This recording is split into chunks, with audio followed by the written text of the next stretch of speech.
Only a few days ago, the World Junior Chess Championship took place in Montenegro, the World Under-20 World Championship. Grandmaster Pranav from India got world champion. In round 9 he played a very nice game. He managed to kill his opponent's king in the middle of the board. I will show you how he did this. Now you can see the position on a Millennium chessboard. Pranav was white and his opponent was an international master from India, Aswad S.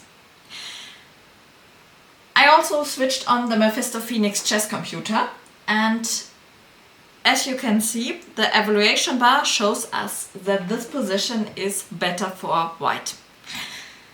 The king on e8 is in a very dangerous place.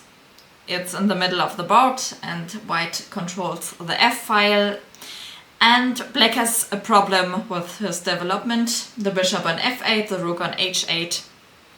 There are a lot of pieces in a very passive place, and also the rook on b3 is, yeah, maybe good but maybe also bad because it's undefended.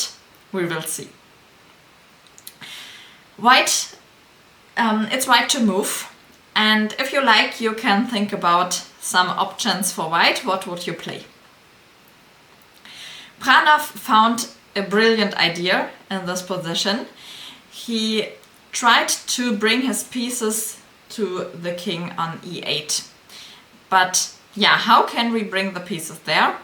Everything is defended, and for example queen c4, black can just move the rook and the queen protects the pawn on e6. That's why Pranav sacrificed a piece with the move bishop to a5. If black moves the queen, then the bishop on a5 is on a very nice square. For example, queen g5 after that, and there are some mating threats on d8. So black has to take. So what was Pranav's idea? Queen c4. And now it's a double attack. The rook on b3 is undefended and the pawn on e6 is also undefended. Black cannot defend both in the same move.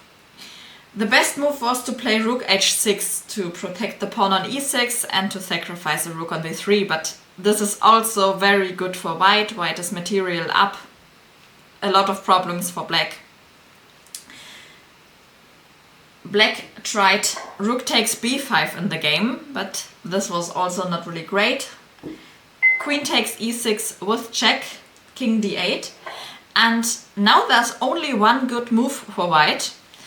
If white takes the rook on b5, then black can play queen b6 and offers a queen trade.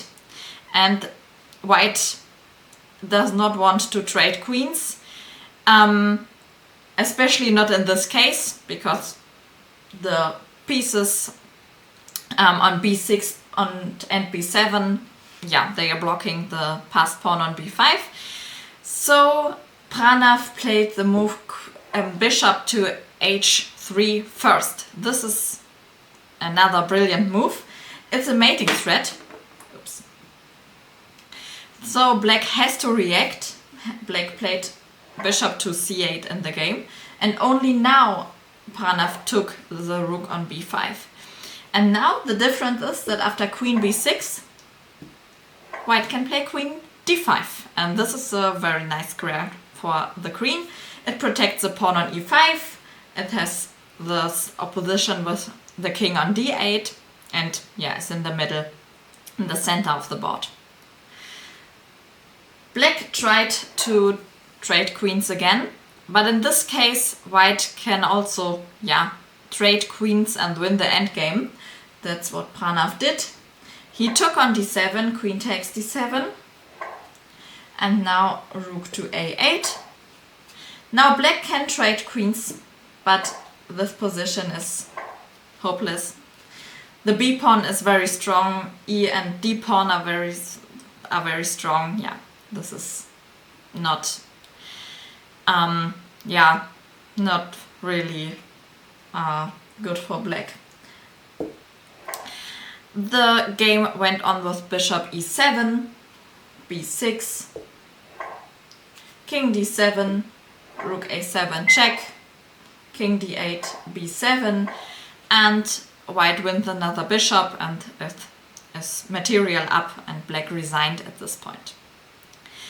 So what can we learn from this game? It's very important to bring the pieces to your opponent's king if this king is in a dangerous place, for example in the middle on the board, and sometimes even with piece sacrifices, because yeah, it's important to attack the king while the king is in the middle.